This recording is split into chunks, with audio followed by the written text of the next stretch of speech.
Hello and welcome to this afternoon taste challenge. They're cutting the grass across the street, so we cutting the grass. Sorry for the noise. Everything was really quiet, but I am already. I'm gonna try to cut tomorrow. All right. Anyway, pretty day today. Mostly sunny. About 70 degrees.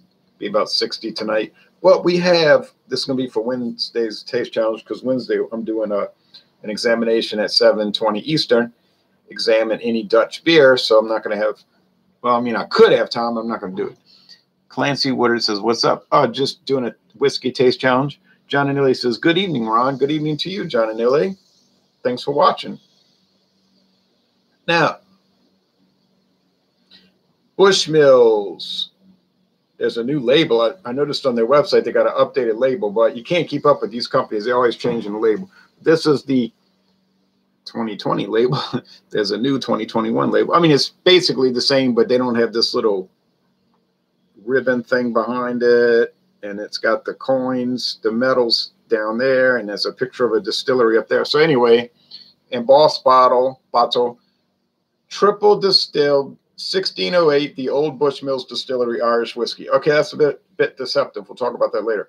There is an age statement, aged for a minimum of 3 years. So 3-year aged.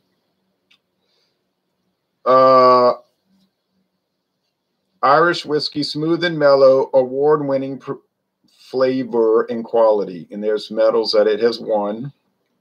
Finest blended Irish whiskey, triple distilled. Well, they claim it's the finest. It's from Proximo Spirits, the people who make Cuervo Gold. All right, Jose Cuervo. B Aviation said, what's going on? Just doing a whiskey taste challenge. Clancy said, I'm drinking a glass of Shiner. I had a beer earlier. After work, I drank a little bit of 18% port wine. Then I had a Miller Genuine Draft. And then at 7 o'clock, no, at 8 o'clock Eastern time, on Multi-Monday, they're doing Scottish ales, and I have a Scottish ale. I enjoy Bushmills. It's almost as smooth as Jameson, says John and Illy. Zan Vort says, hey, hi, Ronald. Hello, Zan Vort. I know my hair is kind of wild right now. I washed it. It's clean, but it gets frizzy and wild when I wash it. I drink Tullamore Dew. I bought a bottle of Tullamore Dew at Walmart last month or the month before last. They had a super sale, and it's normally $26, but they had it for $13. $13 for Tullamore DEW. Crazy, right? It's really DEW, the person's initials. Well, anyway, Bushmills is going to go up against Douhans, and Walmart on their website calls it Grand Duc Douhans. It's kind of weird because at Walmart, right here, half a mile away, there's a blended Scotch whiskey in a black box called Grand Duc blended Scotch whiskey, which I've never had. Also from Rebel Spirits, which I think went out of business or got bought out. Tullamore DEW is good stuff. I prefer it over Bushmills. Okay. I've never seen Douhans. Yeah, it's at Walmart. It's not a Walmart brand, I don't think. It's just one that they were carrying. Like the Heir to the Throne, another Rebel Spirits product. So we had Rebel Spirits carrying Canadian blended whiskey, Heir to the Throne, which I have. Douhans blended Irish whiskey, which I have. Grand Duc blended Scotch, which I don't have, and I probably never buy it. It's like $20, and I could buy it though. And there used to be a Rebel Spirits website, so like they showed, here's our Scotch, here's our rum, and everything. And then they said, well, they got bought by this other company, and then they disappeared. And I can't remember who the other company was. So, do I own any guns? That's a strange question to ask in a whiskey review. Okay. Have you ever been to Benny's liquor store before? I know they have them in Chicago area. I did go to one. It was, or did I go? I was going to go after the Cubs game, and then something happened, and I didn't go. But yeah, I know about Benny's. I think I might have gone in one like 10 years ago after the Chicago Cubs game that I went to. I've been to more than one Cubs game, been to like 9. But yeah, I'm aware of Benny's. Bennies. Okay. D for Douhans. There's a lot of obscure Irish whiskey brands. There's a lot of obscure Scotch whiskey brands. There's a lot of obscure bourbon whiskey brands. There's a lot of obscure American blended whiskey brands. There's a lot of obscure Canadian blended whiskey brands. Get it? It goes on and on. There's a lot of obscure brands, let's be honest. Does that mean they're bad? It doesn't mean they're bad. They're just obscure. Metal cap. Nice looking bottle, similar to Scotch bottle. All right. I mean, look at the one I bought at Albertsons, the Drum Castle. That was a really good blended Irish whiskey. I should have kept it for taste challenges, but I wasn't doing taste challenges then. My daughter really liked it also. She's a big Irish whiskey fan. I mean, she's like zoned in on Irish whiskey.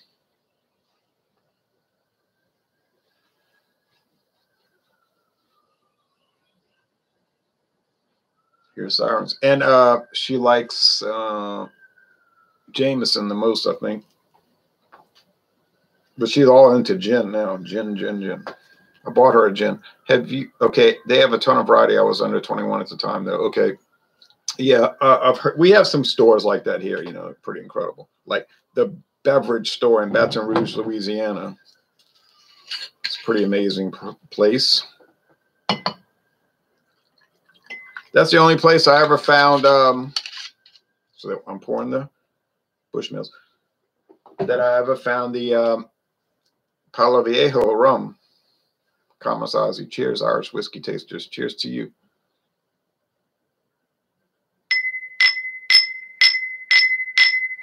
First thing I notice, the Douhans is slightly paler. Slightly more paler. But, you know, it's a little bit. It isn't a lot, but it is a little bit paler. All right. No age statement on Douhans. Jameson is fab, and Amazon, we're doing a really good deal on them recently. Oh, yeah? Says Van Zort. Okay, original Bushmills. Bushmills original, a recipe unchanged since 1888. I think what they mean is they don't mean the recipe's unchanged. They mean that the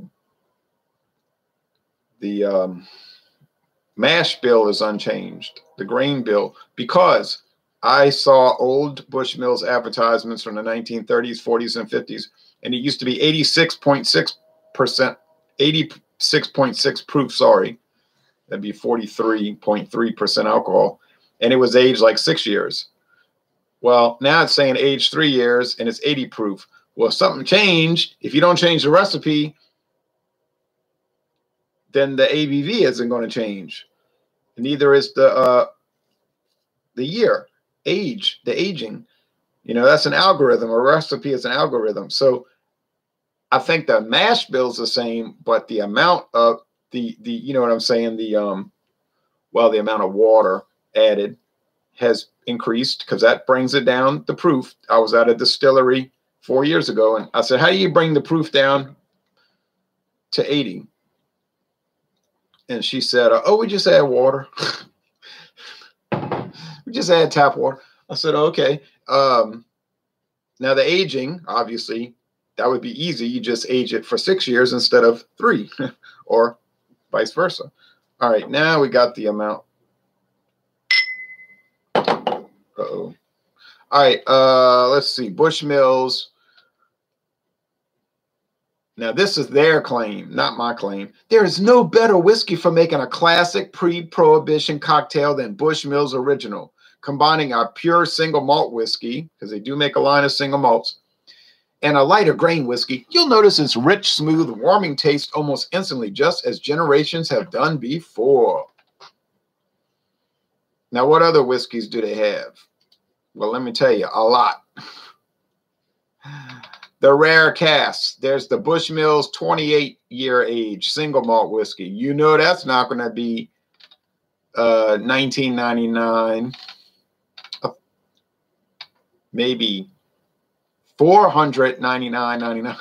There's the Black Bush, the Red Bush. I have all three: the red, the black, I mean, the white, the red, the black. Those are great, great, great, really great, and pretty great. The malts. They got a 10-year-old single malt, a 16-year-old single malt, a 21-year-old single malt, and the newest one, the 28-year-old. What I like to try them all. The purple label. Purple, gray, maroon, green. Well, yeah, naturally, I would like to try them all. I intend to try them all. Is it going to be easy to go through them all? No, it's going to take forever probably to get to them all.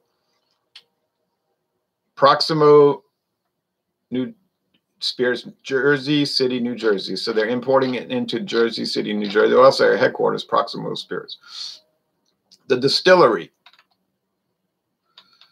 Old Bushmills Distillery. We've been here 400 years. Well, okay. There are records showing that the distillery, that they have been making whiskey and that location since 1608, but not actually Bushmills, which apparently goes back to 1784. And if you look at the old bottles from the 1970s, 60s, 50s, 40s, 30s, they say since 1784. But then they found out some records showing that somebody got a license to distill in 1608 under the rule of King James the First, the House of Stuart. And so, okay, it's a real pretty looking distillery in Northern Ireland. Now, that's from Northern Ireland, which is still under British control. So remember, Ireland is split into two parts. You got the Irish Republic, which has their own president today, and Northern Ireland, which is still a British territory under Queen Elizabeth II, which caused an endless conflict over there, of which I have no involvement because I'm not Irish and I don't live there and never been to Ireland, and I'm neutral, you know. Okay, but my daughter's been to Ireland, but not Northern Ireland, not that section.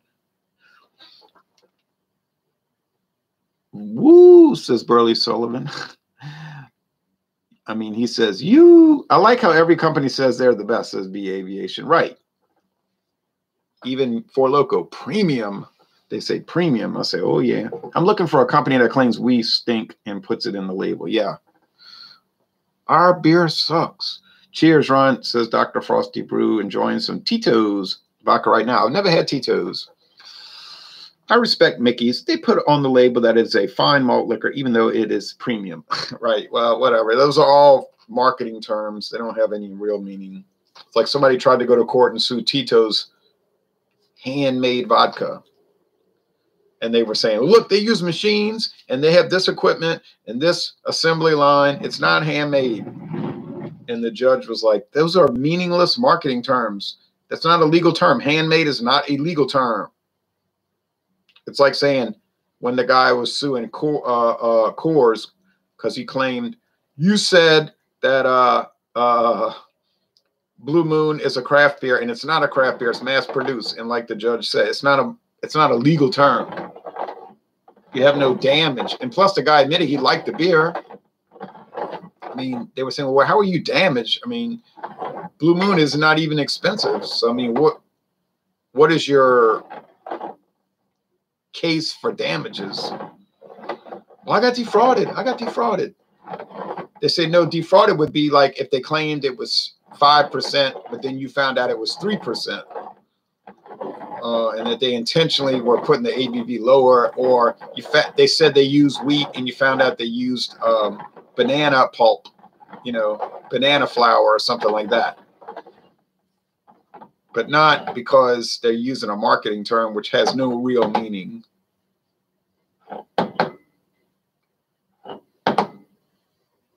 Like the word premium. Every beer is premium. They all say, oh, it's premium. For Loco, premium malt beverage. Well, I'm pretty sure nobody in this world thinks that it's a premium product. And that's, that's why it's $2.29 for a 24-ounce can at Easy Stop, because it's premium. Right, sure, okay.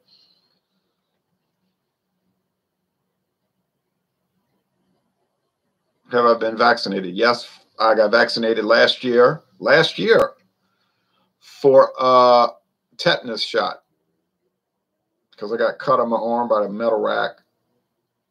What does the independent craft stamp mean? Just another meaningless term. Well, it means that it's certified as an independent company by the Craft Beers Association, Craft Brewers Association, who, interestingly, base their determination of what is a craft beer on an arbitrary number, which they have changed over the years to accommodate certain people that they like. So if your number is arbitrary and your number changes to accommodate certain companies, I guess it don't really mean anything, does it? Okay, not corporately controlled.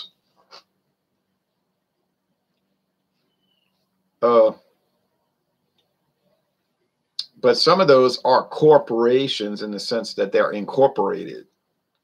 But Burley means like not controlled by Anheuser-Busch. But once again, it's still an arbitrary thing. Well, I don't get involved in all that because I know what it means. All right. I know what it means. I just don't care what it means. You know what I'm saying? If the beer tastes good, then I like it. If the beer tastes so-so, then I don't like it that much. If the beer tastes terrible, then I hate it. It's as simple as that. Same thing with whiskey. This smells like bread dough. Like cereal grain and bread dough. Is it mostly grain alcohol? That's why it's a blend. It's blended. They just said on the thing, I read it, grain whiskey, which is corn spirits invariably. Does it have to be corn? No. Could be rice. Could be wheat. Could be farina. Well, it could be any grain. But corn is what they use. So now the malt whiskey's got to be barley malt whiskey. Malted barley whiskey. Single malt. It tastes like bread dough. All right. Tastes like bunny bread. Kind of like bunny bread if you ever get that brand of bread. Oh, whoa. These do not smell alike. So we got a whiskey from the Irish Republic, created in 1949 with the Republic of Ireland Act, and Northern Ireland, which was retained in 1922 when the British kept it. It was kind of like an option. Like I was reading the law. I was like, well, after the Irish Free State was created, which was a self-governing British colony with their own, you know, parliament, independent of England, more or less, they could just not keep Northern Ireland, or they could keep it. So it was like literally like a day late. It was like a day gap. It was like a day that went by and they said, okay, so we're going to keep it. Like they exercised their option and then it came into existence, Northern Ireland. But nothing changed because they had already owned it. You know what I'm saying? It was kind of a weird, it was like a weird law all along.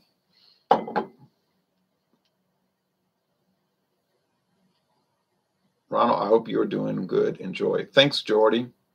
Now, Jordy lives in the United Kingdom. Okay. Somehow Samuel Adams Boston Lager is an independent craft brewer. Laughing out loud. It is independent. It's owned by its own shareholders, you know, the Boston Beer Company. This one smells like coconut sugar. You say, oh, you've gone crazy now. Well, I haven't gone crazy.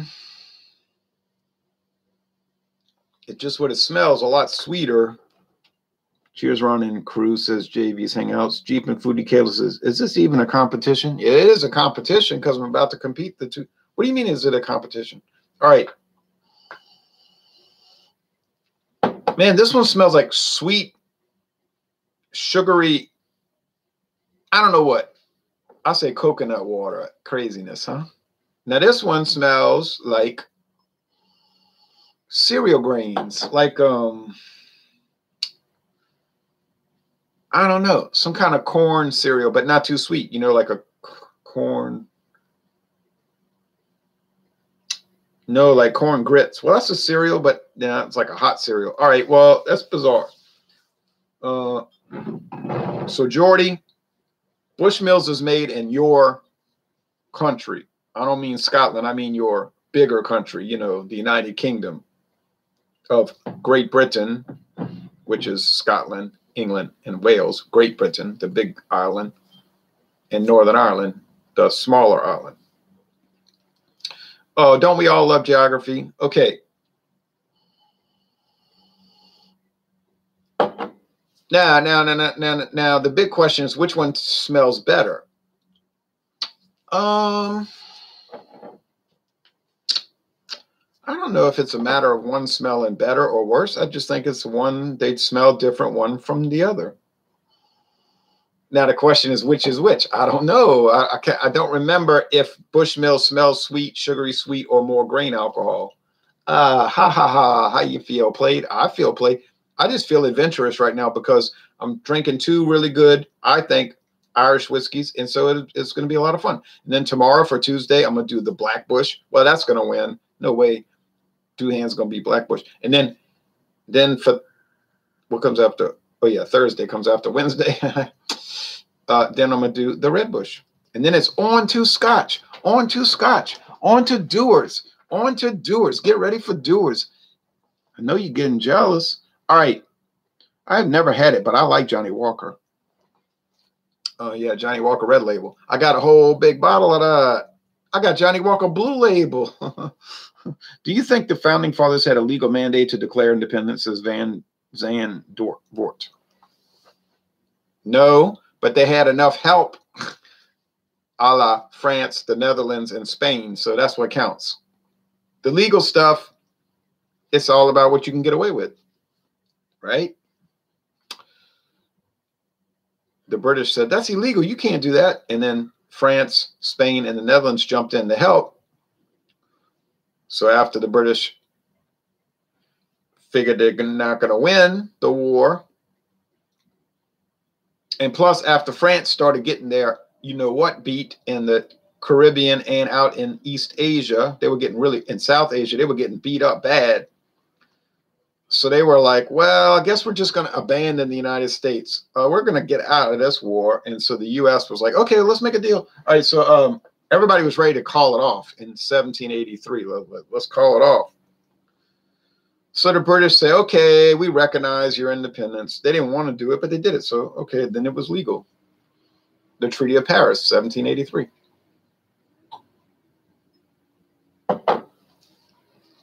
They know when to throw the towel in on things. You know, they said, we'll throw in the towel. Hell with it. Now in 1861,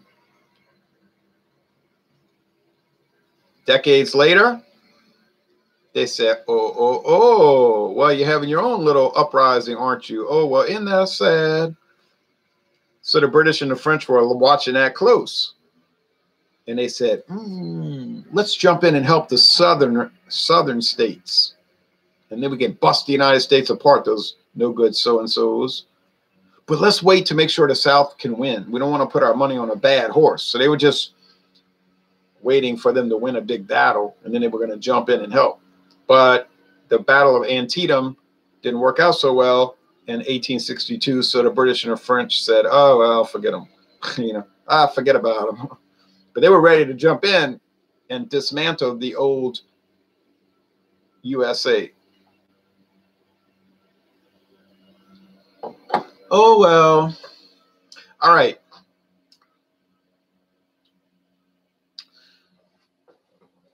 And then after the war was over, the British told the United States, well, let's just forget about all of that.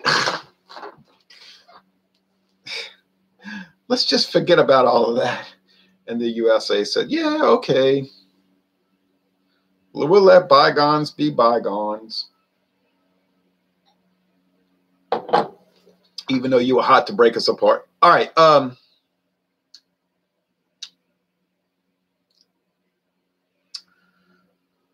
Oh man, do y'all like sugar? Because this one especially is sugary. I'm gonna tell you right now.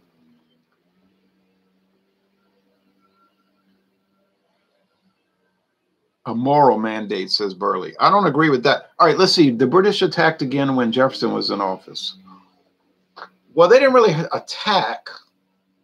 They just had some commotion. There was some commotion out on the high seas because there was this big war between the British Empire and Napoleonic France, and the U.S. got involved in a indirect way, let's call it. Indirectly involved. Well, do you think there are still any loyalists and royalists in the U.S.? Maybe like 20. I mean, like 20 people, you know what I'm saying? They burned the White House, says Burley. Oh, yeah, in 1814. Well, they were getting revenge for the United States burning their Capitol building in Ontario, Canada, which was called Upper Canada back then. So they say, okay, you burn our Capitol down, we burn your Capitol building down.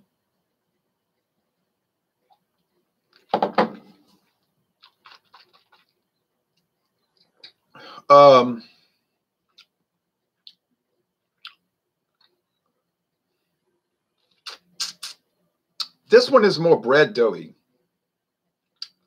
Bread dough, and I almost said it has like a peatiness, but I know people say Irish whiskey does not taste peaty. You're stupid.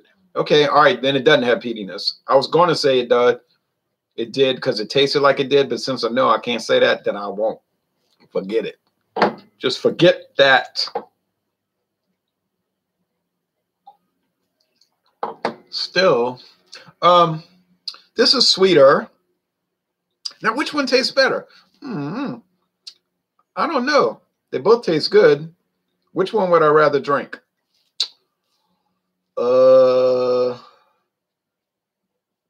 Which one would I rather drink?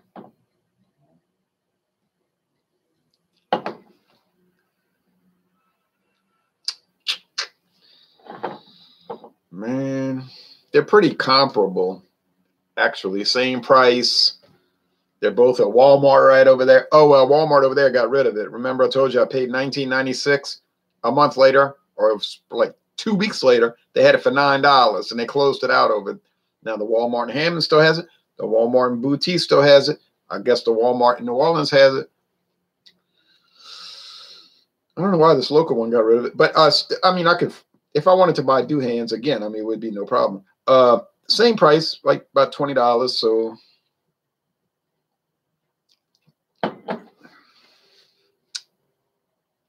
I guess it's a tie, honestly. I don't want to take sides because I have no reason to take sides. I don't care. They're both good. They're both well made. One is a big-time whiskey, Bushmills, the most famous Northern Ireland whiskey in the world. And it deserves the credibility. You know what I'm saying? It deserves the esteem. It deserves it. It's a well-made product. I got no complaints. Is it bursting with flavor and all of that? No, but maybe if you want to pay for the 28-year aged, the single malt, and put down $300 or $400, you got it. The Douhans, I'm saying this is Douhans. I really don't know. A little more sugary sweet, but then I like sugary sweet things on occasion, so I think it's fine. I got no problem with it. Okay. Now that we are on politics, says B Aviation. Oh, why does it have to turn into politics? Well, if you do whiskey from Northern Ireland, you know how that's going to go. Now that we're on politics, do you think there's actually a serious chance of war between the United States and Russia in the next 5 years? I think if the United States and the Biden administration keep picking on them, there is. It's like they're looking for trouble. But, you know, that's how those guys are. Seemed like Obama was spoiling for a fight, and he won the Nobel Peace Prize. Even he said that when he won the Nobel Prize for Peace, he's like, I don't know why I won this award. Yeah, so it seemed like they're trying to look for trouble. It's crazy though, right? Because you got Russia on one hand trying to avoid a war, and you got these other maniacs trying to bait him into something. So I don't know. Putin's pretty smart. He's not one to take the bait. He's not gonna take the bait. He's on a hothead, like, old European leaders from, say, oh, I don't know, September 1939, so to speak, that will get baited and take the bait. He isn't going to do that. He's a very crafty guy. He's got a lot more experience, and well, I mean, I guess our current fellow that is doing that thing, he's got experience. He didn't learn from it, Okay, anyway, Bushmills was bought by Casa Cuervo, Mexico. Right, Cuervo is Proximo Spirits, but that's who that is, Rodrigo Munoz. Thanks for watching. Cuervo is Proximo Spirits. It's the same company. Yeah. I don't think so. Russia has a relatively small population, only around 150 million, says Zanbort, and not much money or modern weapons. Right. I mean, they're kind of struggling. They're not really a first world country, more like a second world country. And let's not get into all that, because I've been saying since 1992 that this whole Cold War should be over, but they just kept trying to keep it alive. They had a chance for world peace to an extent in 1992, but it was like, no, we're going to kick you when you're down. It's kind of like the attitude of the first Bush, Clinton, second Bush, and Obama administration would kick you while you're down. I don't think that's a good idea. Countries can get nasty if you kick them when they're down, but it's hard running an empire, isn't it? America should know. I think it's at least some United States territories should be returned to the United Kingdom. What? And I think there would be a significant support in the U.S. for such an arrangement. I think there would be almost zero support for America to return territory to the United Kingdom. Like, literally, you could fill a single McDonald's with social distancing and get that support.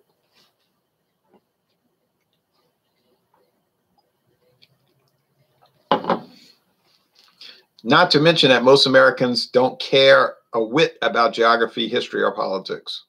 You know what I mean? They don't care. If you asked most Americans to name certain countries in the world, they wouldn't know. They wouldn't know where they were located. They wouldn't know the history. They wouldn't know anything. All right.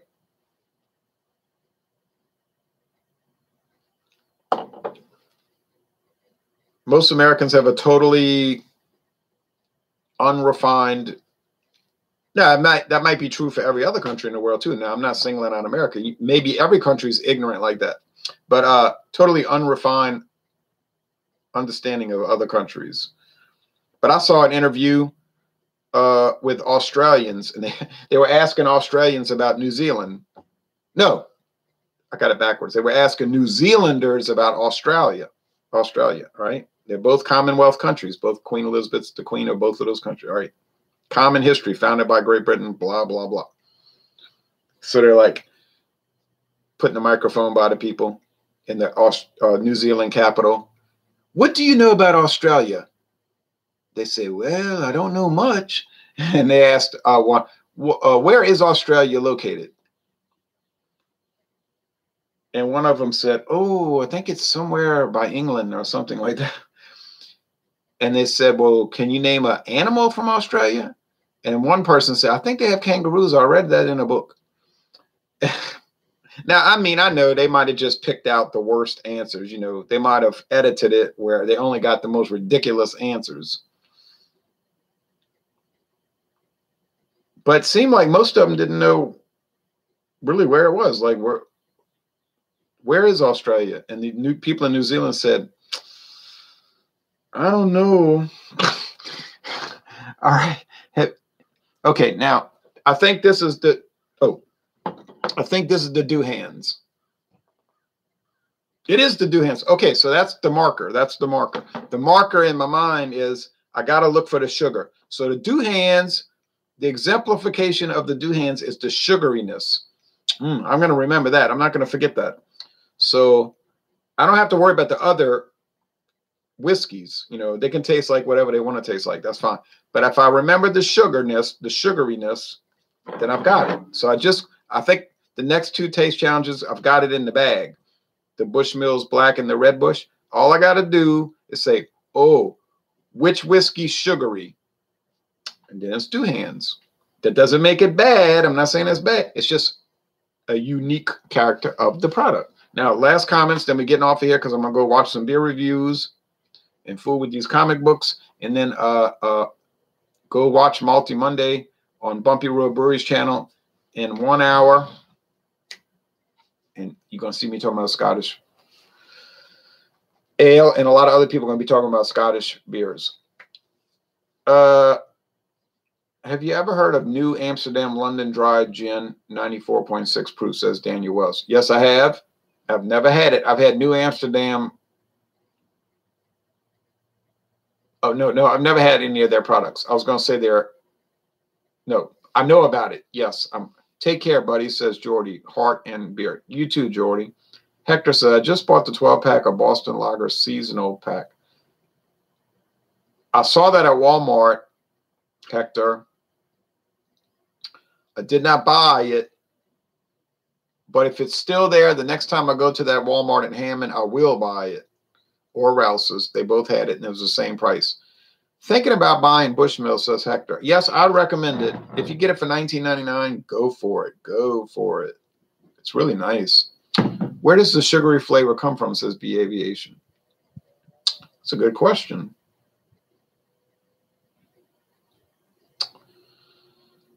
I don't really know. It's made with grain, mostly corn and barley.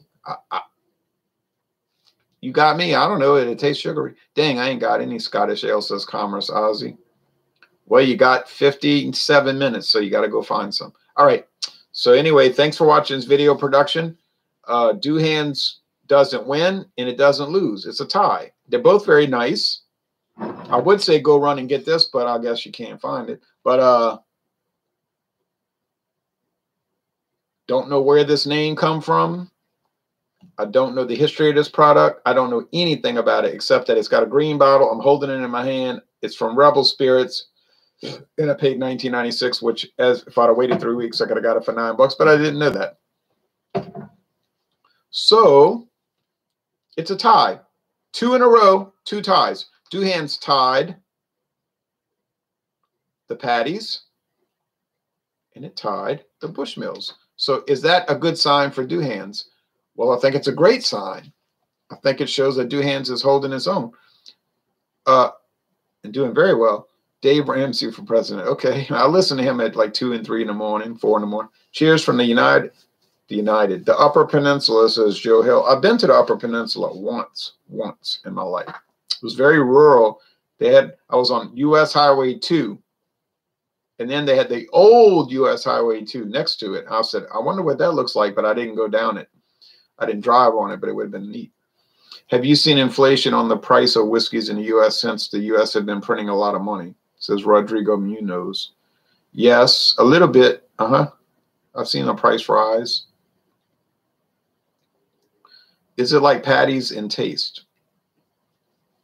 I think the Paddy's has more grain flavor, and the Douhans has more sugar flavor.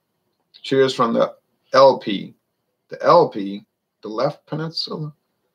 All right. Well, y'all take care now. I'm out of here. So thanks for watching this video production. And it's a tie.